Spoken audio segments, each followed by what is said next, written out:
Bien, bonjour les amis. Comme promis, voilà la deuxième partie de notre histoire, Aladdin et la lampe merveilleuse. Mais avant, rappelons-nous de ce qui s'est passé. Le petit garçon Aladdin a rencontré l'homme qui paraissait riche et qui lui a proposé une bonne somme d'argent si le petit arrivera à lui rapporter une vieille lampe bien cachée dans une grande chambre.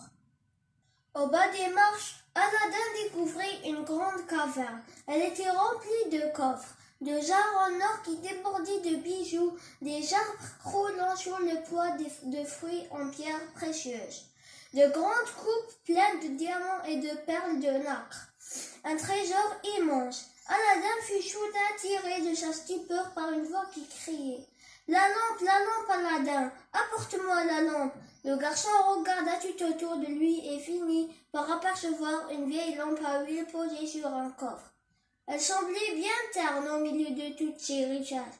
Pourquoi l'étranger voulait-il cette lampe?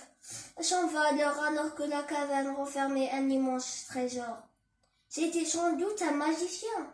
Aladdin, inquiet, prit la lampe et remonta lentement vers la surface. « Vas-tu te dépêcher ?» reprit l'homme. « Donne-moi la lampe. »« Aidez-moi à sortir, » répondit Aladdin. « Donne-moi la lampe d'abord, » hurla l'étranger. Inquiet, Aladdin mit la lampe dans sa poche et redescendit les marches sans répondre. « Eh bien, puisque tu t'y plais tant, reste ici pour l'éternité. » Et de rage, l'homme fit rouler la lourde pierre sur l'étroite ouverture. Perdu, seul dans le noir, Aladdin se tordait les mains de chagrin et de désespoir. Soudain, l'anneau qu'il portait au doigt se mit à briller. Une imposante créature apparut, avec des yeux comme des flammes. Il était plus grand qu'un géant. Sa voix fit trembler la caverne. « Je suis le génie de l'anneau.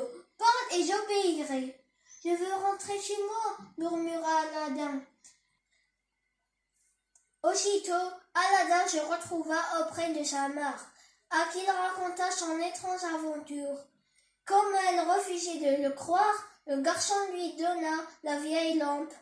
Alors, tout en l'écoutant, elle commença à astiquer la lampe pour lui donner un peu d'éclat pour pouvoir la revendre au marché. Quand elle eut frotté 3 fois, il sortit de la lampe au milieu d'une épaisse de fumée. Un autre génie encore plus effrayant que celui de l'anneau. « Je suis le génie de la lampe. Parle et j'obéirai. » À partir de ce jour, Aladdin et sa mère ne manquaient plus de rien. Quels que fussent leurs désirs, le génie les exauçait sur le champ. Ils deviennent même les personnes les plus riches et les plus généreuses de la région.